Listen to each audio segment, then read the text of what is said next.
Hello বন্ধুরা, এইমাত্র একটি খুশির খবর শোনালো ভারতীয় মহাকাশ গবেষণা সংস্থা ইসরো।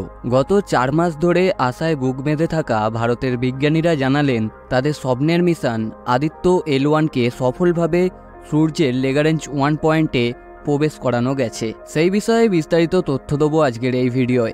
আমি শুভ আছি আপনাদের সঙ্গে, চলুন ভিডিওটি শুরু করা যাক। নতুন বছরের শুরুর দিনেই একটি বড় চমক দিয়েছিলেন ইসরো।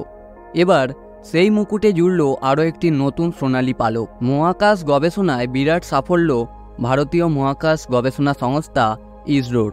সফলভাবে গৃহপ্রবেশ করল আদিত্য L1। ভারতের প্রথম সৌরযান আদিত্য L1কে নির্দিষ্ট গন্তব্য লেগারেঞ্জ পয়েন্ট 1-এ পৌঁছে দিতে সক্ষম হল ইসরো। চন্দ্রযান 3-এর সাফল্যের পর ভারতের প্রথম সৌর মিশন আদিত্য L1 শনিবার বিকাল 4:20 নাগাদ নির্দিষ্ট লক্ষ্যে পৌঁছে গিয়েছে। ভারতীয় মহাকাশ গবেষণা সংস্থা নির্দিষ্ট কমান্ড দিয়ে আদিত্য L1কে পাঠিয়েছিলেন L1 পয়েন্টের হ্যালো কক্ষপথে। সেই কমান্ড ফলো করে আদিত্য L1 সূর্যের লেগারেঞ্জ পয়েন্টে পৌঁছানোর পর ইসরোকে পাল্টা রিপ্লাইও করেছে। আদিত্য L1 রিপ্লাই করেছে, India, I did it, I have rich to my destination. অর্থাৎ, ভারত, আমি এটা পেরেছি, আমি আমার গন্তব্যে পৌঁছে গেছি।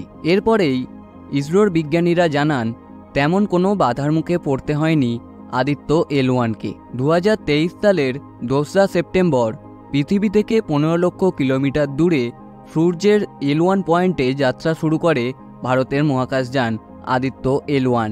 2024 সালের 6ই জানুয়ারি আদিত্য L1 তার গন্তব্যে পৌঁছে সফলভাবে তার যাত্রা শেষ করে। 400 কোটি টাকার এই মিশনটি এখন থেকে সৌরঝড় থেকে ভারত সহ সমগ্র বিশ্বের বিভিন্ন কৃত্রিম উপগ্রহগুলিকে রক্ষা করবে।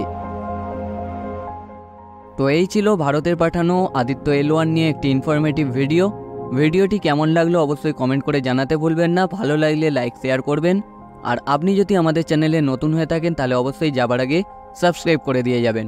আসি, আবার দেখা হবে পরবর্তী কোনো নতুন ভিডিওয় নতুন ইনফরমেশান নিয়ে।